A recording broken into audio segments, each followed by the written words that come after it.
जय भारत बच्चों।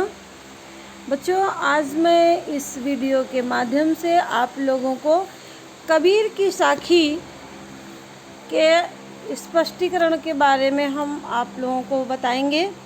कबीर की साखी, कबीर दास जी जो हैं वो जो है निराकार ब्रह्म के उपासक हैं, निर्गुण भक्ति धारा के कवि हैं। उनके जो साखी यानी जो दोहे हैं वो प्रत्यक्ष साक्ष्य हैं, यानी समाज में जो हो रहा है वो उसका साक्षी है, इसलिए इनके दोहों को साखी नाम दिया गया है।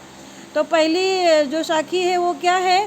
जात न पूछो साधु की, पूछ लीजिए ज्ञान, और मोल करो तलवार का, पड़ा रहन दो म्यान। इस साखी के माध्यम से कबीरदास जी हमें ये कहना चाहते हैं कि हमको साधु की जात से कोई मतलब नहीं होना चाहिए, वो चाहे जिस जाति धर्म का हो, हिंदू हो, मुस्लिम हो, सिख हो, ईसाई हो, ब्राह्मण हो, क्षत्रिय हो, वैश्य हो या शूद्र हो, कोई भी हो, हमको उसके जात से कोई मतलब नहीं होना चाहिए। हमको उसके ज्ञान से मतलब होना चाहिए। जो हमें ज्ञान दे रहा है वो हमारे लिए कितना जो है हितकर है वो हमें सोचना चाहिए। जिस प्रकार से हमको युद्ध में तलवार का काम रहता है तो हमको तलवार के मोल भाव करना चाहिए, ना कि उसकी म्यान। यानी म्यान का मतलब होता है जिसमें तलवार रखी जाती है, रैक।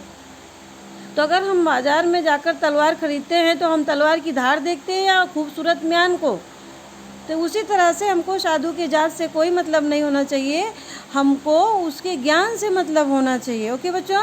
अभी दूसरी साखी है, आवत गारी एक है, उल्टत होए अनेक, और कहा कबीर नहीं उलटिए वही एक की एक। यहाँ पर कबीरदास जी ने जो आपस में लड़ाई झगड़ा और वैमनस्यता दुश्मनी रखते हैं उनके लिए ये कहा है कि अगर कोई व्यक्ति हमको एक अपशब्द बोलता है तो हमको उसे सुन लेना चाहिए। उल्टत होए यानी हमको पलट के अपशब्द का जवाब अपशब्द से नहीं देना चाहिए। अगर हम पलट के अपशब्द बोलेंगे तो सामने से फिर हमको उलट के अपशब्द आएंगे। और कहा कबीर नहीं उलटिए वही एक की एक।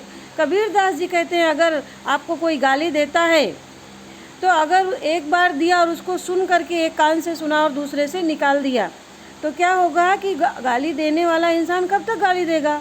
वो चुप हो जाएगा। लेकिन अगर तुम गाली का जवाब गाली से ही देते जाओगे तो आपस में लड़ाई, दुश्मनी, वैमनस्यता, दंगा फसाद, यहाँ तक का मारामारी तक का जो है माहौल हो सकता है। इसलिए कबीरदास जी ने अपशब्द बोलने वाले को पलट के अपशब्द का जवाब नहीं देना चाहिए, ऐसी सलाह दी है। ओके बच्चों।